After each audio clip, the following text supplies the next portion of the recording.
Hello, and welcome to this Kinemaster course, where you will learn how to edit your videos professionally using your handheld device, be it a tablet or a smartphone. After completing this course, you will be able to edit your videos efficiently using Kinemaster's user interface and the tools it provides. We will progress gradually, starting with the simplest video editing techniques, all the way to advanced ones such as color keying, animations, alpha channels, and audio effects. To achieve this, we'll be using a pre-recorded game footage and apply various transitions and effects to make for some great video highlights. At the end, we will also look at some undocumented functionality of Kinemaster, which may affect your ability to successfully produce videos and how to overcome these.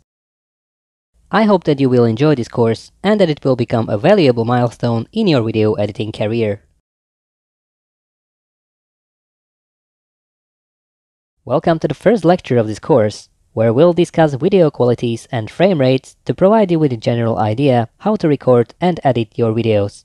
Even before we get into video editing itself, let's double check how we actually record our videos.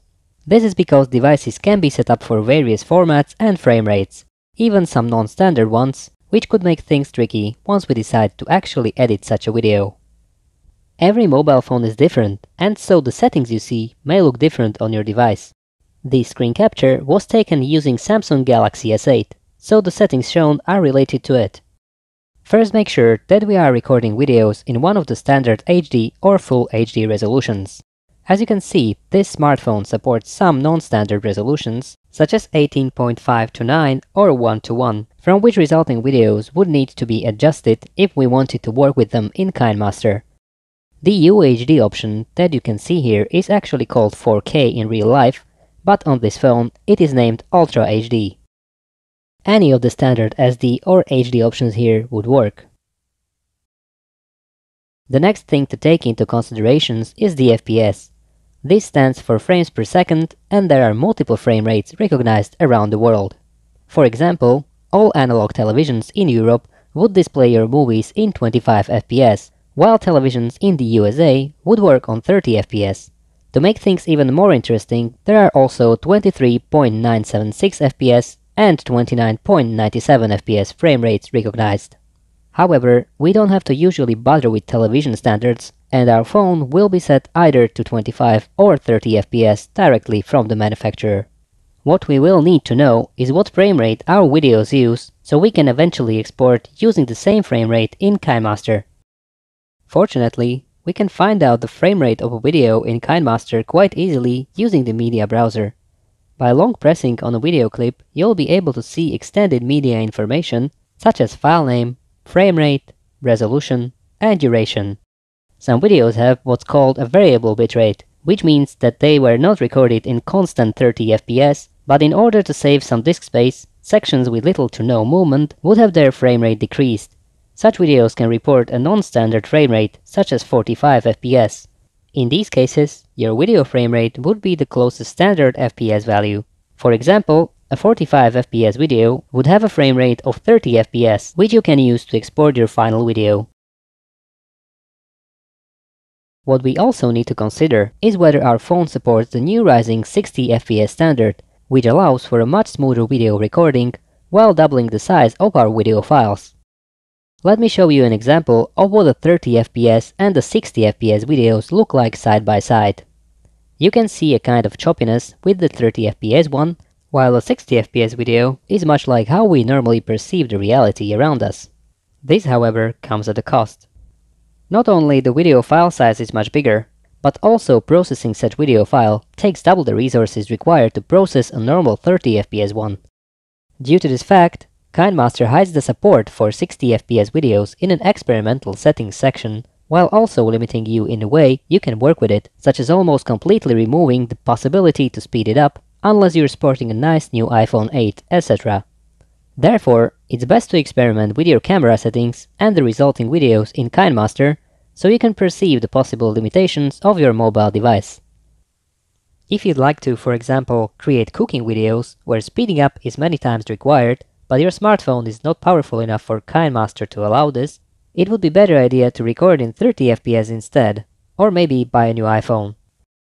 On the other hand, recording at 60 FPS could make for some very nice slow motion videos. So, as I said, don't be afraid to experiment and find out what your device is capable of.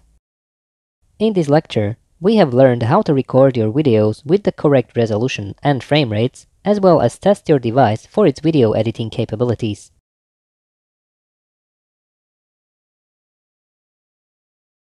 Welcome to the next lecture of Kinemaster, where we will talk about the user interface of the app. User interface is divided into 4 parts: timeline, media wheel, action bar, and video preview. From these 4, only the media wheel remains unchanged. Every other part changes as you edit your videos. From the media wheel, you can add media and backgrounds to your project, as well as overlay layers, audio files, voiceovers, or take videos and pictures directly in Kinemaster. On the contrary, the action bar changes its appearance based on the item you are editing on the timeline. The timeline shows all the videos, text layers, audio tracks, effects, and pictures in sequence as they'll appear in the final video. The preview section will then show a live preview of the part that is currently being edited. Let's talk about media wheel first. You will use the media wheel every time you want to add a new video, picture, effect, sticker, handwriting, or audio to your project.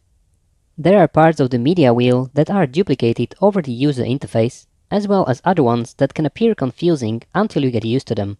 Let us therefore prevent the confusion before it can start. The actual media button serves only to insert videos and pictures into our project.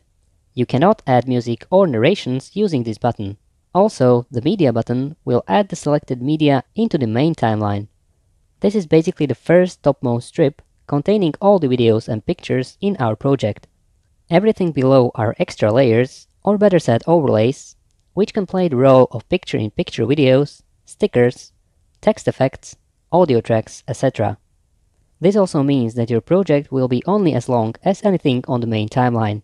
Kinemaster will simply ignore everything beyond the last media file on the main timeline if it's located in any of the other layers below. The Layers button will only be enabled if your device is powerful enough to use overlay effects, videos, and pictures in your project. It contains several sub-buttons, one of which is also called Media. You can use this button to add more videos and pictures to your project to be displayed above media files located on the main timeline.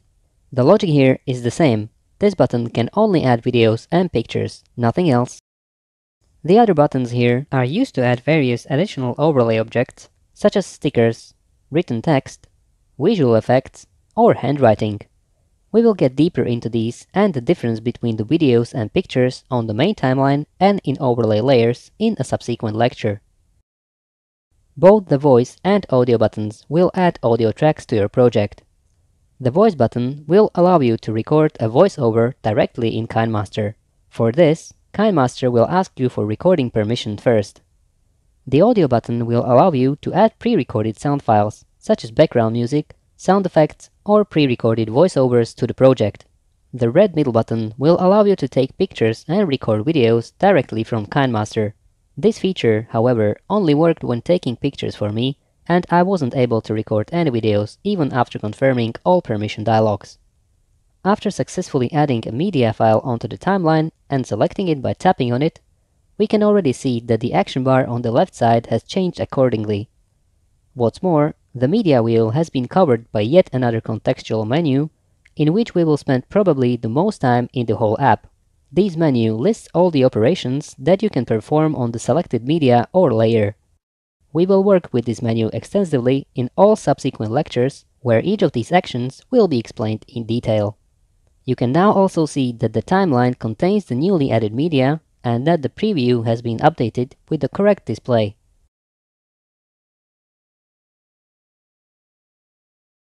As we scrub through the timeline, we can see other objects located on the timeline, and the preview will keep up on updating as well. These are the main parts of the user interface that we will use most of the time. Remaining is perhaps only the application settings menu and the welcome screen that you'll see when you open Kinemaster.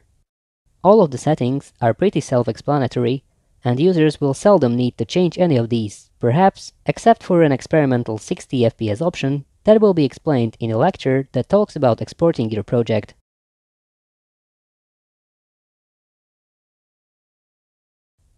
In this lecture, we have visited the user interface, learned about the media wheel, action bar, timeline, and preview. We've also seen how the edited object changes content of the action bar and brings up an additional context menu.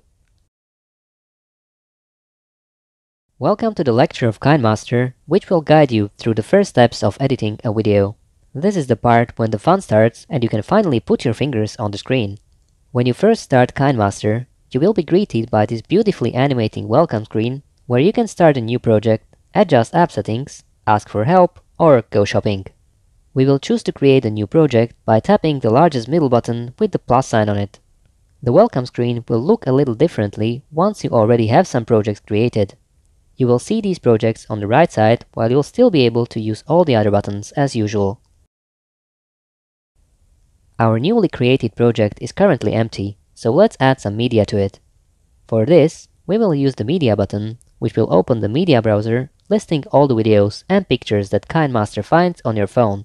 You can access details of any of these files by tapping and holding on top of it.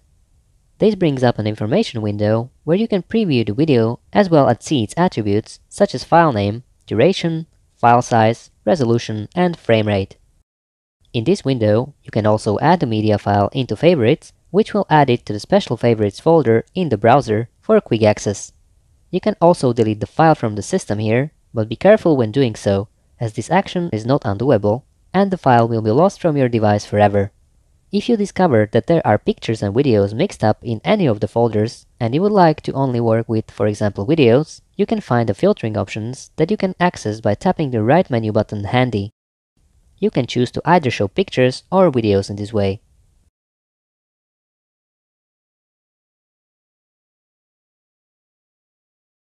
Once you find the desired media file, you can add it to the timeline by simply tapping on it, or you can also use the information window to add it via the plus button. Either way, the video will be added to the timeline at the point we are currently at.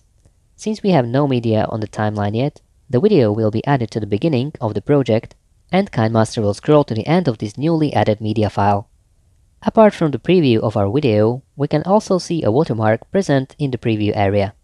Because Kinemaster is a paid app, you will need to pay about £23 for a subscription for 1 year, or about £3 to try Kinemaster for 1 month in order to get rid of this watermark and also gain some perks of the premium users, such as some free assets from the shop. The logo will be displayed over your final project once you export it, unless you do so. The app is free to use and doesn't have any limitations other than the watermark in its free version, so we can as well work with it as it is for our learning purposes. Now that we have this out of the way, let's continue by checking what we've just added to the timeline. For this course, I chose a recording of a gameplay from the mobile game called Mobile Legends.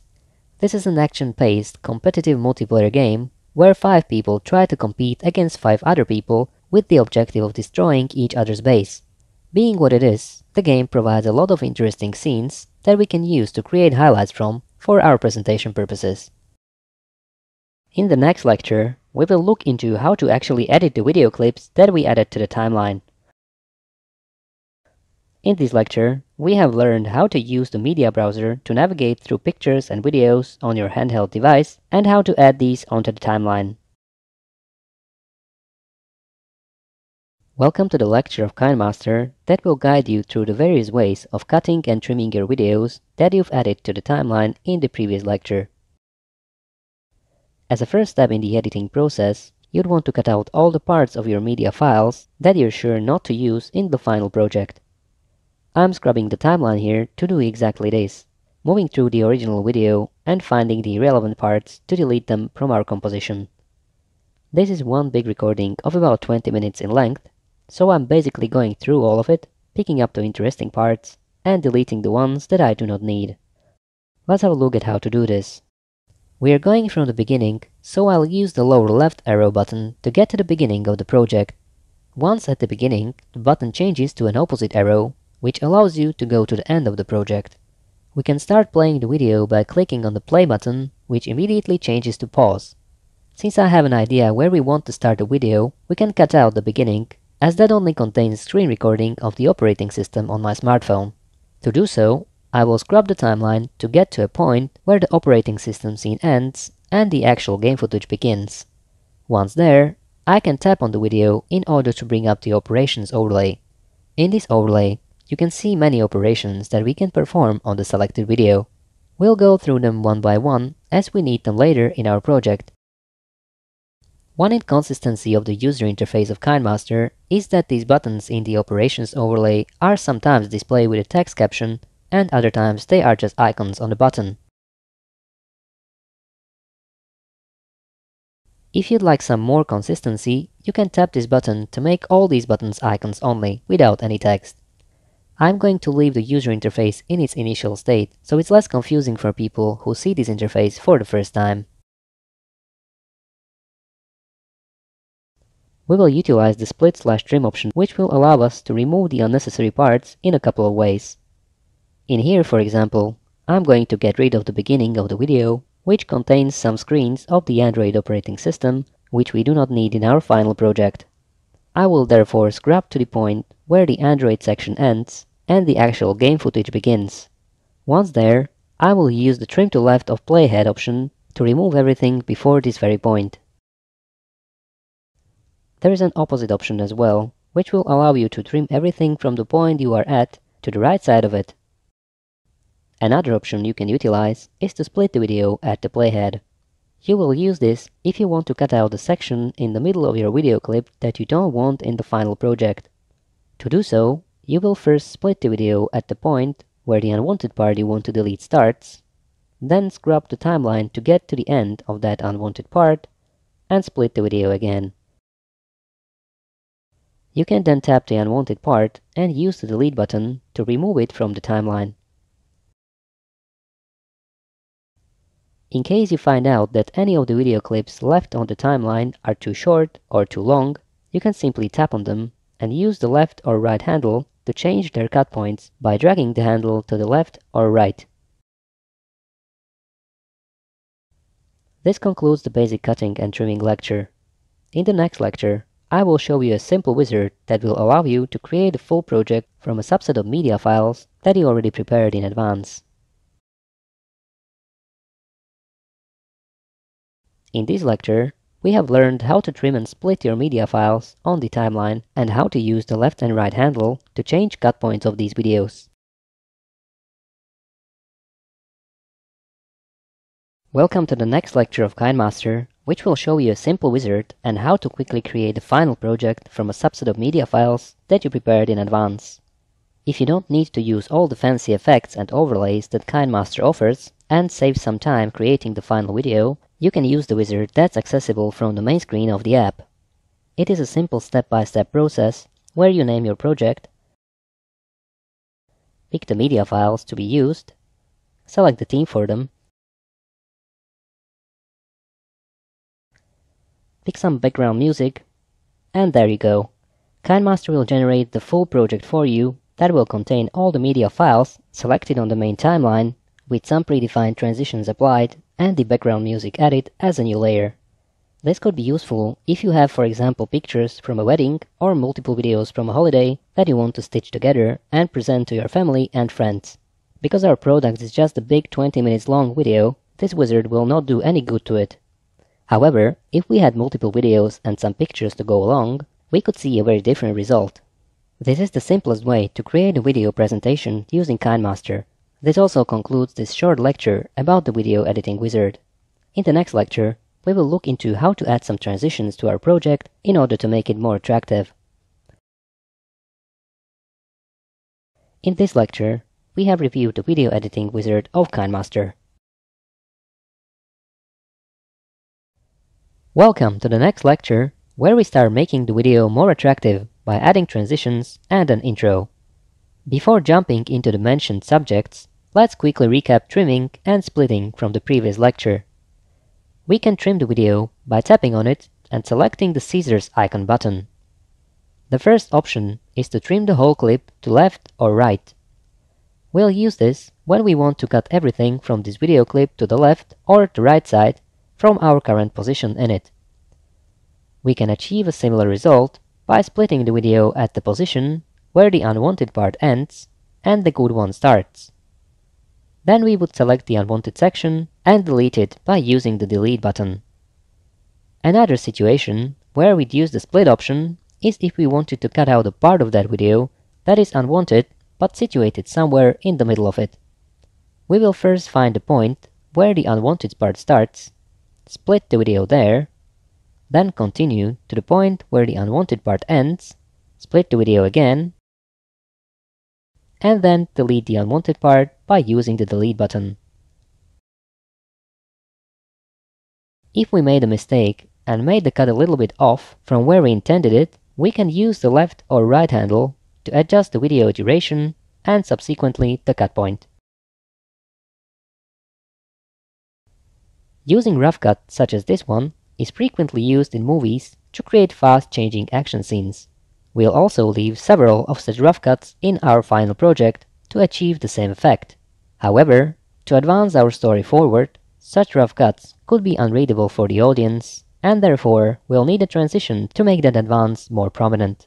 If we take this scene, for example, the action cut is there, but it's a little bit confusing because no action really follows, but a loader is shown instead.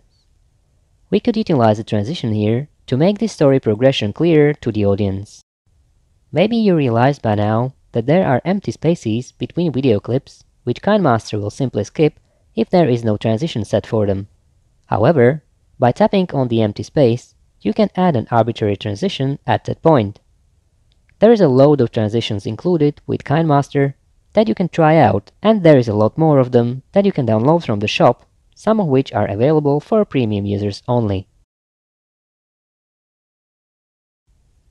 The great thing is that any transition you choose, you can also instantly preview.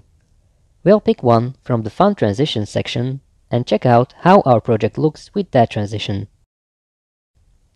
You can also adjust the transition duration if you like. I don't know about you, but I'm pleased.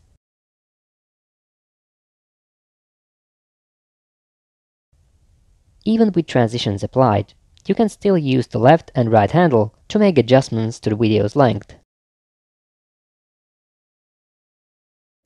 One of the annoyances of Kinemaster, however, is that due to those predefined empty sections between videos, Kinemaster will not allow you to have a video clip on the timeline that is shorter than two shortest transition durations combined. This can make for some headaches if we want to cut very short action scenes, but should be bearable for the common user still.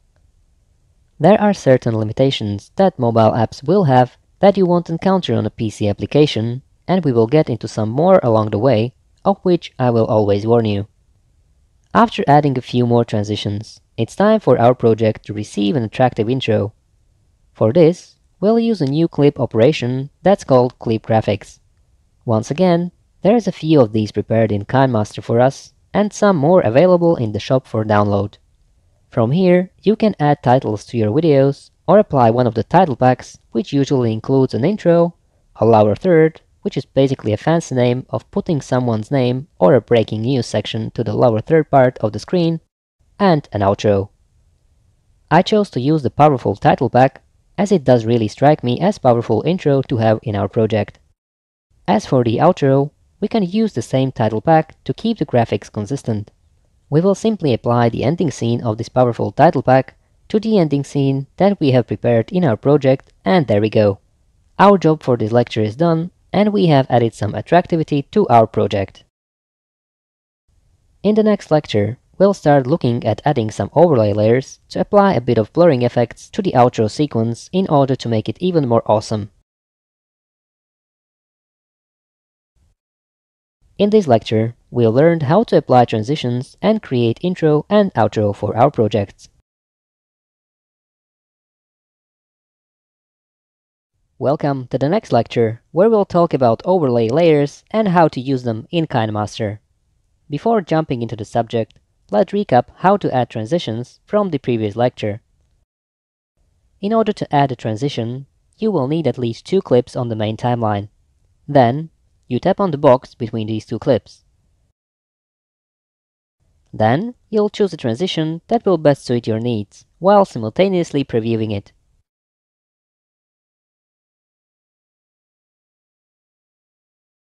you can still use the left and right handle of each of these clips to move in and out points of the chosen transition. Let's now move to the end of our project to review the outro.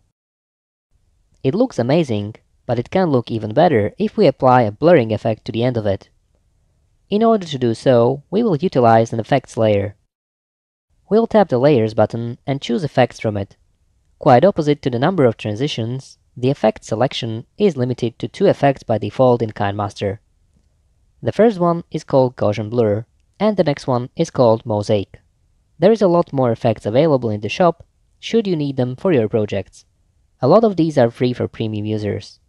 We will utilize Gaussian Blur for the effect we are after. After choosing Gaussian Blur, you can see that a new layer has been added to the project below the main timeline. Once we click on that layer, we can see that it brings up its own set of operations in the Operations overlay that we can apply to it. We have already mentioned the inconsistency of Kinemaster and its user interface, and you can see here a nice example of that. For some reason, the 3 top buttons are used to apply animations to the layer. Below them, we can see some familiar operations, such as trim/split, that we will use just like on any of the media clips on the main timeline. We will use the trim option to get rid of the Gaussian blur that overlaps beyond the end of our project, and then also to trim the part of the blur layer that starts too soon before our preferred endpoint.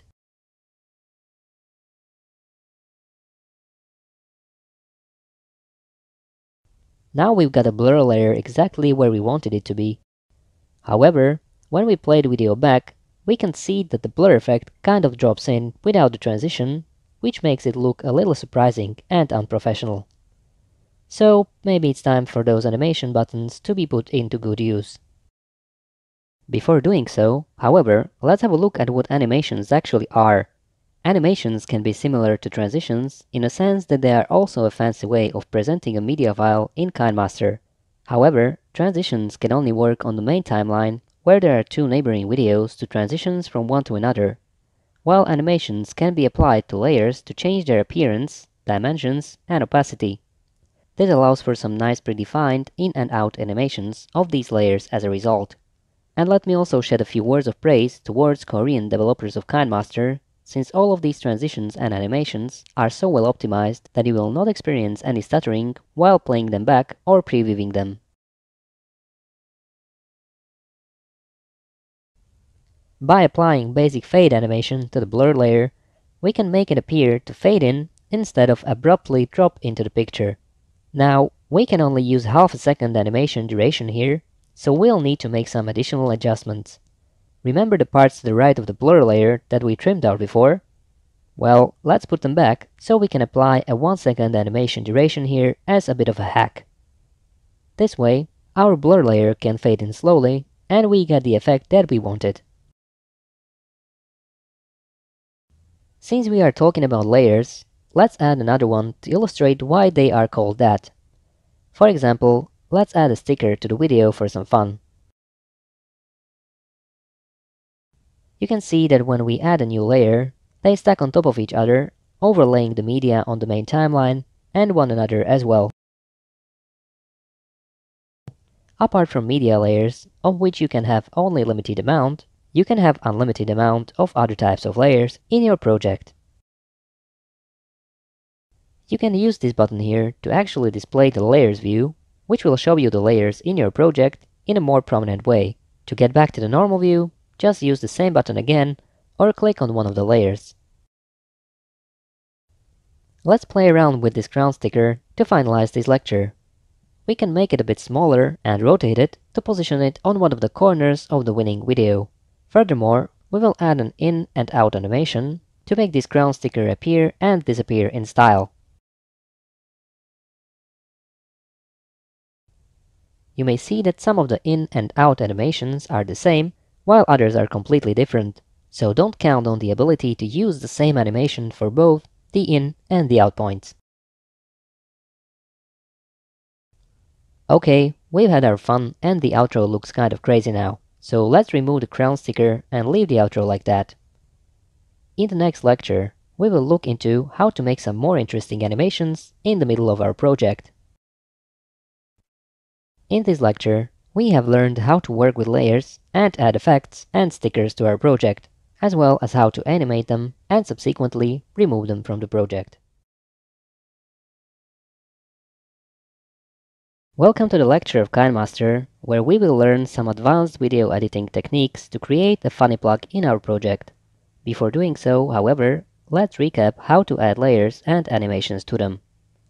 In order to add a layer, you will need to tap the layer button and then tap on the layer type you want to add. For example, to add a Gaussian blur, we'll choose to add an effect layer. This adds a new layer below our main timeline and makes the main video file look a bit blurry. Now, let's animate this Gaussian blur effect to actually get displayed gradually by the means of fading in. For this, we will tap the layer and choose an in animation of fade. This is looking a bit better. Now, we can also add an out animation to fade the blurriness away after a couple of seconds.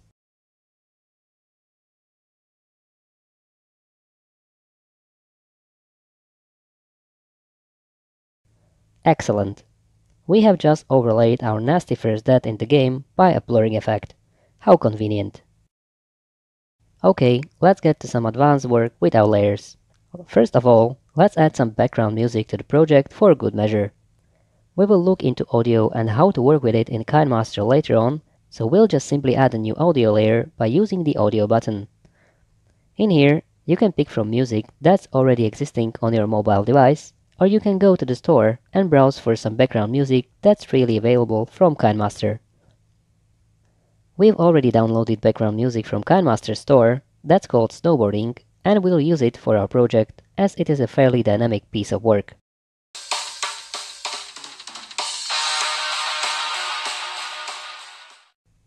This will add a new audio layer to the project. You can see that audio layers are always positioned at the bottom of your project. Now we'll scrub to the same footage that we were blurring out before, and this time we will make it more prominent and funny instead. I've grown a habit of splitting the video at the playhead at the position where I'm starting some new work.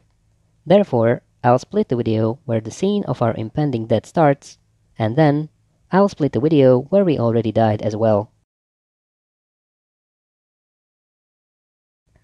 Now we can work with this video strip separately from the rest of the videos on the main timeline. Now, because there is a limited number of undo actions available in Kinemaster, I will duplicate this video strip to make some experiments on the copy instead. This way, I'll make sure that I won't lose the original no matter what I do with the copy. Since we want to make this a little bit funny and more prominent, we can use a new operation from the operations overlay that is called speed control and is used to slow down or speed up the video clip. We'll experiment with the speed until we find the right setting for it.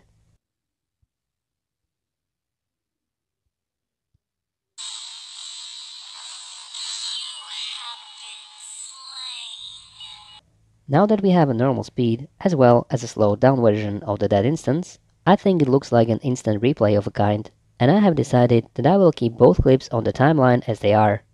The one thing that I will apply, however, is a transition from the normal speed clip to this slowed down one. It took a while, but I think I've got the right transition applied. Now, when we play the project back, it feels like the sound from the slowed down video isn't very appealing on the instant replay part. But something comes to my mind. If you lived back in 2016 or 2017, you might remember a lot of thug life videos roaming around the internet where fairly random scenes were slowed down, put into black and white, and had a certain soundbite and a logo applied to all of them. Will the real Slim Shady please stand up? Well, how about creating one of those for the memory's sake? I have downloaded the soundbite that's used in the thug life videos, so let's mute our instant replay by tapping the volume operation, and then tapping the button for mute. And then add the thug life soundbite at the beginning of the replay instead. You can see that audio files will be added to the position where the playhead is currently located. Now let's play the result. Okay, that sounds better. However, It looks like the video starts a bit sooner than the sound. Remember the left and right handle of each layer that you can use to trim the videos or change their in and out cut points? We will use the left handle to trim a bit of silence from the beginning of the audio file. Then we'll long hold on the audio layer to move it a bit to the left so it starts a little bit sooner, perhaps even as soon as the transition itself. Let's have a listen now.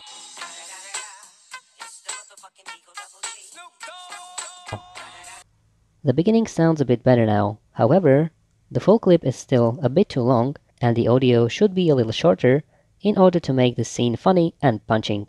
Let's therefore shorten the audio and continue to some more visual adjustments for the replay. As I said, the tag live videos are usually converted to black and white, so for this effect, we will use the color filter operation on the clip on the main timeline.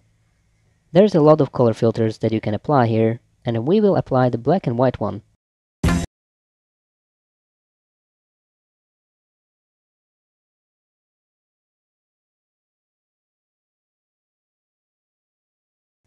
Now that's starting to look like a tag live video now, but it's still missing a bit of action. I'm thinking about zooming in to my game character to make it more readable as what this instant replay is really about. And here comes one of the interesting points in Kinemaster, where the user interface has the same functionality duplicated on two separate places and using two different control methods. Zooming in on the main timeline is actually called cropping. And probably to make it simple for new users, Kinemaster people decided to create a simple user interface for it, where you select the initial zoom state and the final zoom state that you want to apply. This will create a zoom animation from the in point to the out point.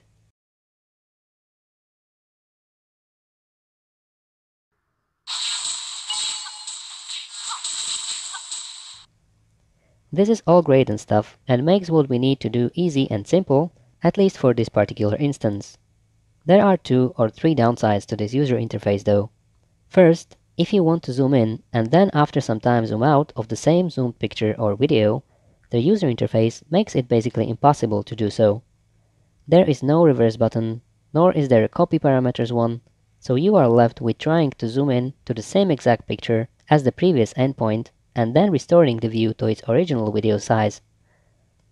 Since the interface is pinch and zoom, there is basically no way you can match the exact point for the first video's out point and the second one's in point. You can actually use layers to do what I tried to do here with the zoom in and zoom out, and we will get to this a bit later in our course.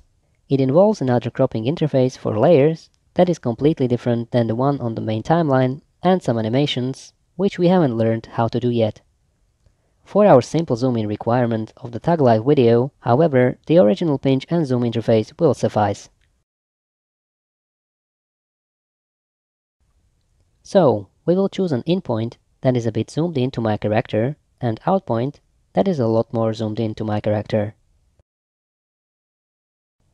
This is now looking good, however, the song is still too long, and the animation should end with the dead scene, not a scene where the character is still standing. So, we will once again shorten the audio file, and also use the left handle on the video on the main timeline to move its in cut point a little bit further towards the action. This is looking pretty good now, and the only thing that's missing is the Tag Live logo. I have previously downloaded the logo from the internet, and we can add it to the project by using the layer menu.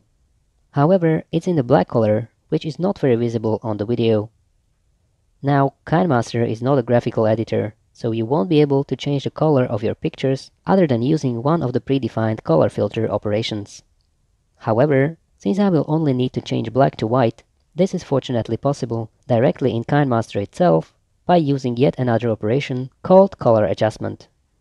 These are some basic adjustments that you can apply to any media file, and we will utilize the brightness slider to make the transparent logo as bright as possible, meaning it will be basically changed from black to white.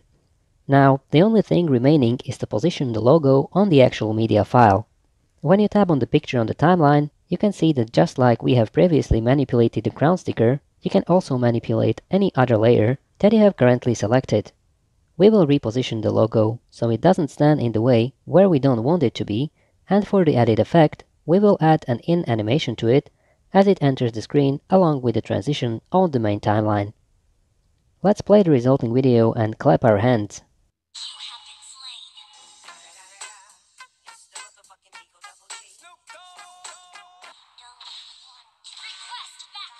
we've done some nice animation and color adjustment work here. In the next lecture, we will look into how to add some manual animations and text effects to our project. In this lecture, we have learned how to add music to your video, change clip speed, its color, add some cropping animation, and add an overlay logo image to your project. Welcome to the lecture of Kinemaster, where you will learn how to create custom animations and add some text effects to your project. Before doing so, however, let's recap what we learned in the previous lecture. First, we will add a sound file to our project. For this, we will use the audio button and browse for an existing audio file on our device. We can play the file by tapping the play button and subsequently add it to the timeline by using the plus button.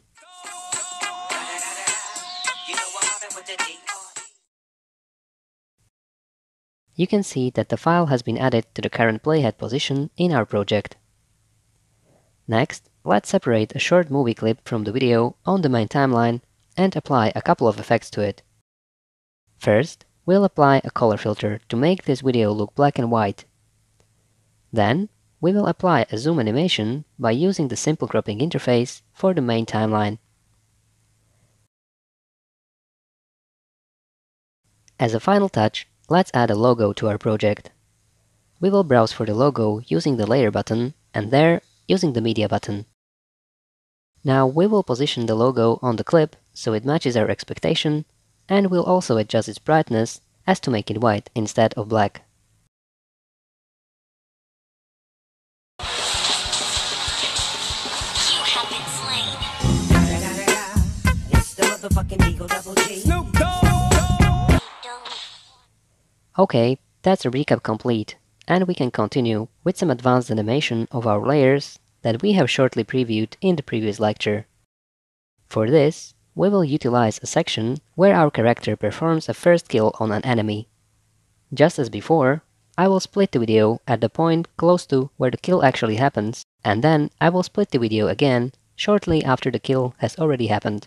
Once we have the section separated like this, we can start some animations on it. Remember the cropping interface that we used to zoom into our video in the previous lecture? This time, we will want to zoom into the actual action as the kill happens, and then zoom out from that same perspective to the original video size. Now, as I previously mentioned, it is possible to create this animation by using layers.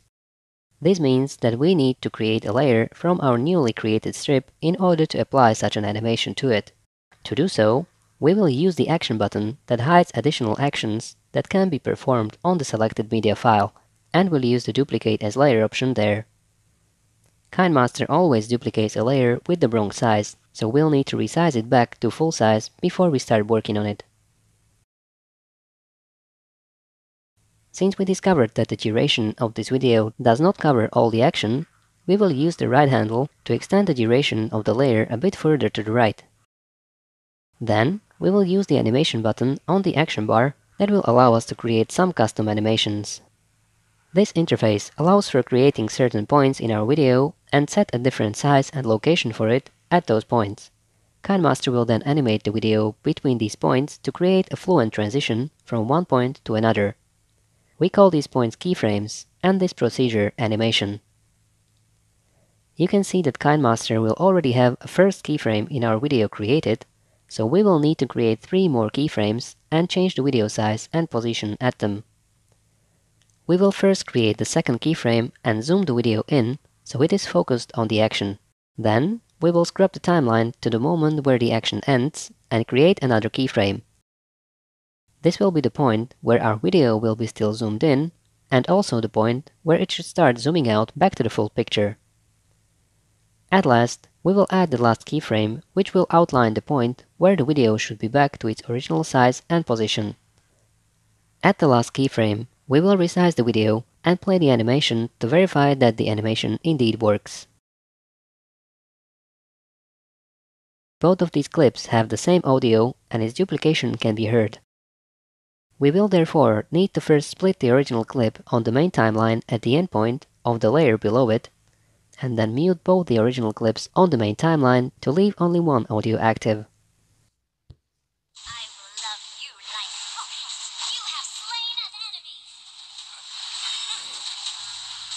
This is the first part of this lecture done.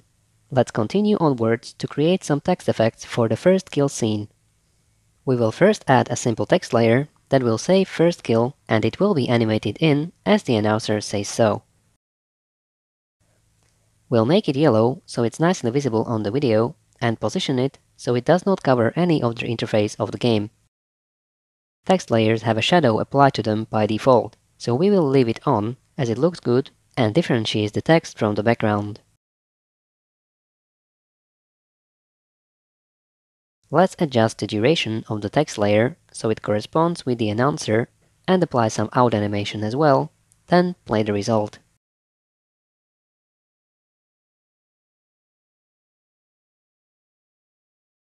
I will love you like hot. You have slain an enemy. This is now looking quite good. However, since this is such a special situation, we should really try for some explosive effect on the text layer. As I previously mentioned, layers stack on top of each other, overlaying one another, which we can use to actually create an explosive kind of effect above the main video, but below the first kill text layer. We will therefore use the menu action button and choose to duplicate the text layer. A new layer will be added to the timeline that will be positioned below the original text layer, and we can now apply a fountain in animation in order to create an explosive kind of visual. Now we will adjust this new layer's duration so it's just a little bit shorter than the original layer, and we'll also use the alpha opacity operation to make it a bit more transparent so it's not as prominent as the text layer in the foreground. Let's play the resulting animation now. This amazing animation that we've just created will end the current lecture now. In the next lecture, we will learn how to use the other cropping user interface on layers to create some interesting overlay effects.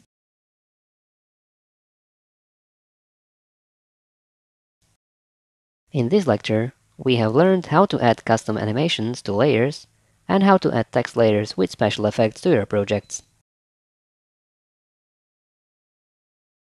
Welcome to the Kinemaster lecture, where we'll learn how to use the cropping interface on layers to create some interesting effects.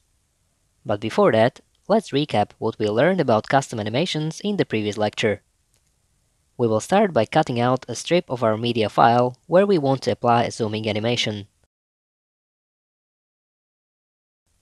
Then, we will tap the layer to display the animation button and click on that. We can see that the first keyframe has already been created for us at the beginning of the strip. We will add the next keyframe by scrubbing the timeline to a position where we want the video to be zoomed in and tap the plus button. Next, we will scrub the timeline to the place where we still want the video to be zoomed in to the same location and tap the plus button again.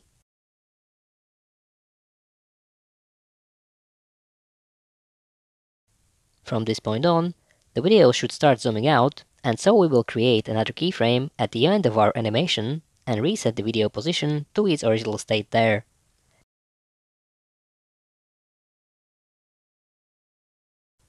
Afterwards, we'll play the animation. Double kill. Your team destroyed a turret. You have slain an enemy. Double kill. Everything seems okay to me. Let's now add some text to it. We'll add a new text layer and apply a simple in and out animation to it. We will leave the drop shadow effect on, and we'll move the text to a section where it doesn't cover anything important.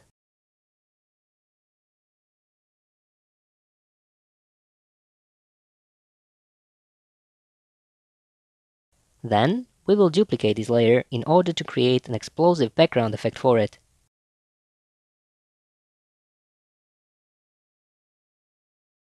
We will remove the original in and out animation and apply an overall animation of fountain.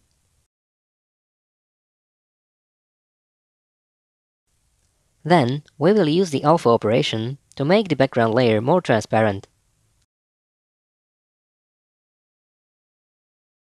Let's play the whole animation now. Double kill. Your team destroyed a turret. You have slain an enemy. Double kill. Looking good to me. We can continue with our new lecture. Suppose that we have a picture with multiple variations of our logo, and we want to apply one of those variations to our video as a watermark. We could use a graphical editor to crop that logo out and just use that in our project directly. Or we can use this to learn how the cropping interface for layers works in Kinemaster.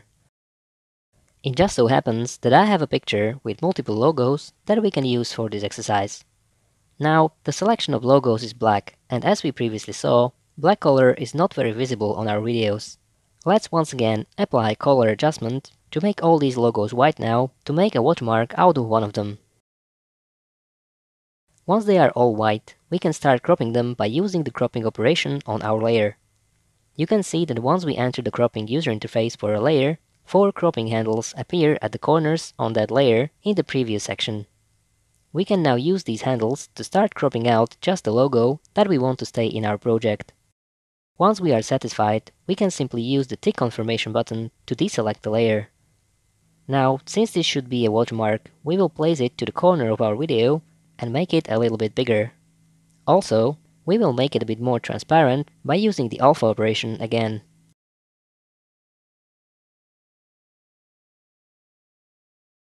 As you can see, the cropping interface for a layer is much more refined and detailed than one for the main timeline.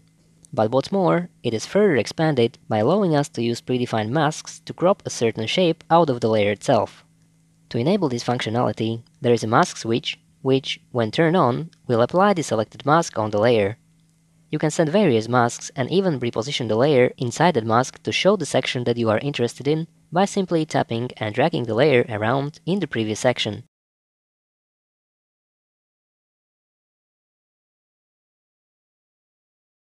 Furthermore, you can also make the mask feathered for a more subtle effect as opposed to a clear-cut one. We will use this to put a portrait picture of our character into the corner of the screen for a few seconds in our video.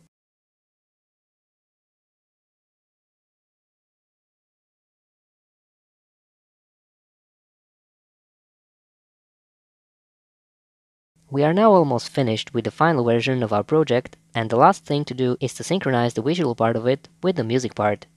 We will talk about music and audio in Kinemaster in detail in our semi-final main lecture, but before that, the next one will talk about green screen and how to remove it from your video, which may be helpful to you if you are a gamer, a journalist, or creating any kind of scene that needs to have its background replaced by something more suitable.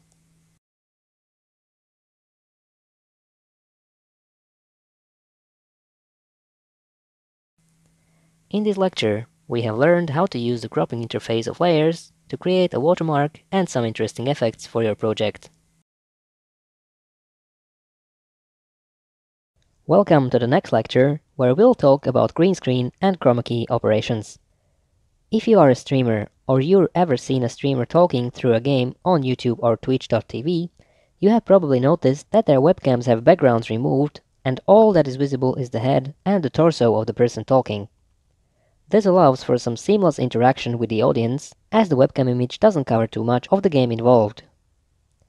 If you had the chance to see the actual real webcam footage of such streamer, you would see that their background is single-colored, usually green, and that the green color is being removed on the fly as they stream to the audience. The technique to do so is usually referred to as chroma keying and is also available in Kinemaster.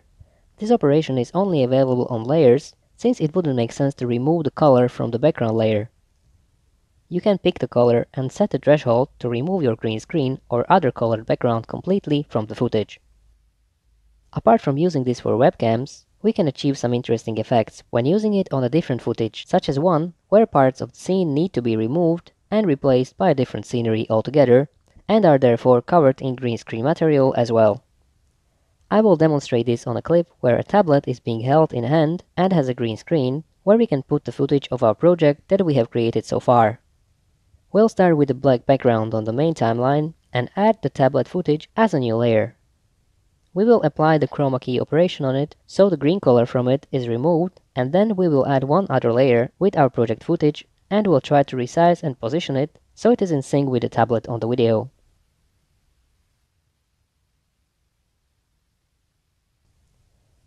Once we do so and play the video a bit further, we can see that the hand with tablet is moving slightly and our video is standing still. We will therefore need to apply a technique known as rotoscoping, where we will adjust the size and position of our overlay video with the movement of the hand with tablet. This is a frame-by-frame operation and is very time-consuming, since you need to be very gentle and careful if you want the final animation to look good. This is almost impossible to do well on a smartphone, but using tablet and mouse or other similar setup, you can actually achieve very good results. Let me demonstrate the disadvantage of doing this on a smartphone, since I'm doing this whole course in Kinemaster on a Samsung Galaxy smartphone myself. You can see that these few seconds of animation are way off, and my rotoscoping mistakes are very visible even to the naked eye. In the next lecture, we will look into how to work with sound and music in Kinemaster.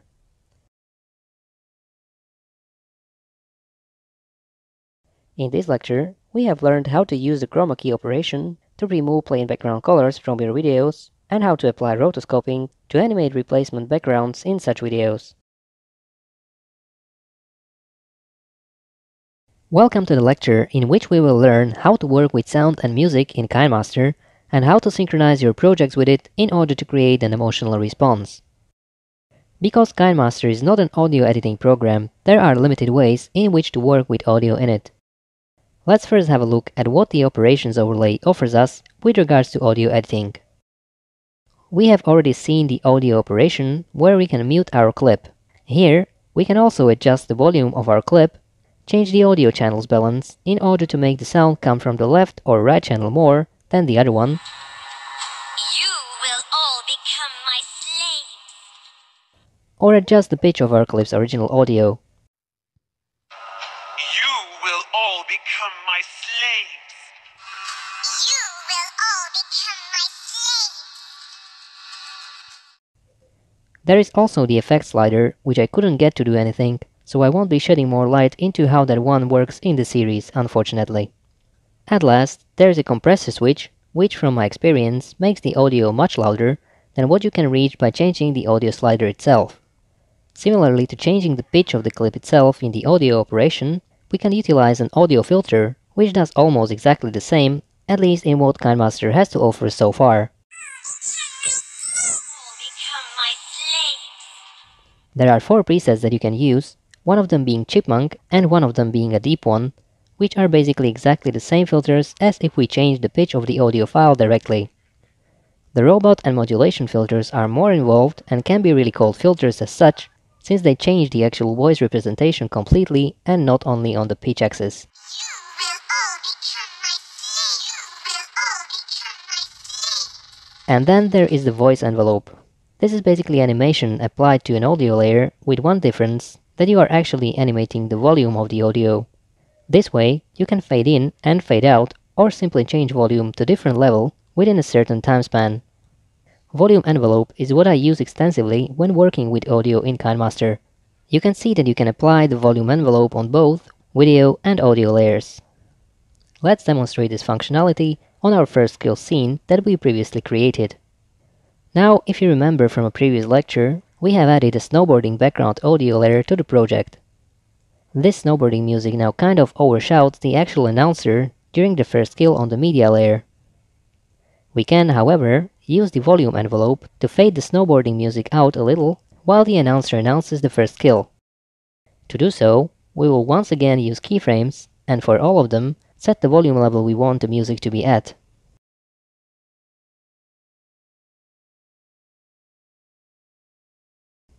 We can also add a little bit of a fade-out effect to the actual media layer as the snowboarding music fades back in and the announcer's voice ends. Let's play the end result now. You have slain an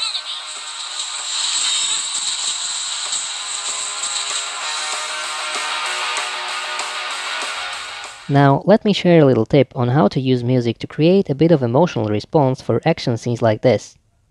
Most of the time, you will need to utilize your own creativity in order to synchronize the music you have with the video you're given.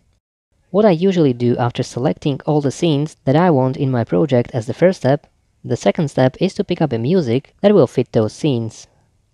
This is an action project, so I chose the snowboarding background music and then continued on to put the scenes one after another at the very places where a beat takes place. If you have a rough cut you want to synchronize with the music, you do best to make such a rough cut at the beat place. Let's take this scene for example. It wouldn't make sense to cut it in the middle of a melody, but it does make a lot of sense to make the cut with the beat in that melody. That outlines the change of scene not just for the eye, but also for the ear.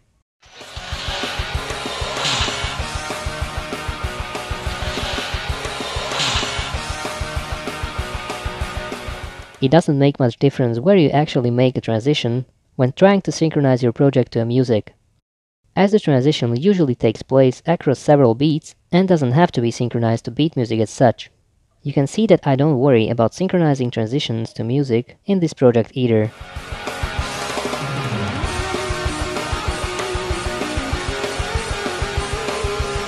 With regards to narration, Kinemaster is quite capable of recording your narration using the voice audio button. You will first need to accept a permission request before it will be possible, and then you simply dictate away. I, however, do not recommend recording narrations directly into Kinemaster, since you cannot really apply any equalizers to it once recorded this way. What I usually do is to record your narration in an external program, then play with equalizers to make it sound as good as possible, and only then import it to Kinemaster and work with it there. On Android, I have found that Lux's audio editor works well, and it's probably the simplest and most reliable editor out there for Android that I tried so far. It has a very nice equalizer and can export into various sound formats that Kinemaster supports. If not for this editor, my voice would sound something like this, and this lecture would be nowhere near as enjoyable as it hopefully is right now. At last, let's have a look at some default settings of Kinemaster, which could mess with your music synchronization if you're not aware of them. When I first tried to synchronize my scenes with the background music, I found that Kinemaster started to fade all the scenes with transitions as well as in and out points of the project. In order to turn these off, you will need to go to Project Settings. These are not the same as the app settings which you can access from the main screen. To access the settings, you will need to use the Settings button once you open a project. This button is only visible when no layer is selected in your project. In this settings window, you will need to turn off the Audio Master Volume option, as well as automatic fade-in and fade-out options. The first one will stop auto-fading your scenes during a transition, while the other ones will prevent the audio fade-in and fade-out of the whole project. This now concludes the audio lecture of Kinemaster. In the next lecture, we will look into exporting your final project and sharing it on internet or storing it locally. In this lecture, we have learned how to use the audio operation in Kinemaster, as well as various audio effects and the audio envelope. We have also learned how to synchronize your project to the background music. Welcome to the final main lecture, where we will learn how to export your final project and store it locally or share it on the internet. If you remember the very first lecture about video sizes and frame rates, the knowledge from it will now come handy. Once your project is ready, there is only a single share button that you will need to push in order to start exporting your final video. In here, you will be able to choose from different resolutions and quality settings. And that's where the knowledge of the original video resolution can help. You can totally choose any of the resolutions here, and your video will be either scaled up or scaled down if the resolution differs from the original one. However, by each scaling upwards, the quality of the exported video will be degraded dramatically. Scaling down is not a problem though. Once you select the resolution of your destination video, you can also choose a frame rate for it. Once again, the knowledge of the original frame rate helps here. Now, as we've learned in a previous lecture, Kinemaster does not support exporting in 60 FPS without enabling a special experimental option in the app settings. To do this, you will need to go to the main screen and scroll down to the bottom of the app settings.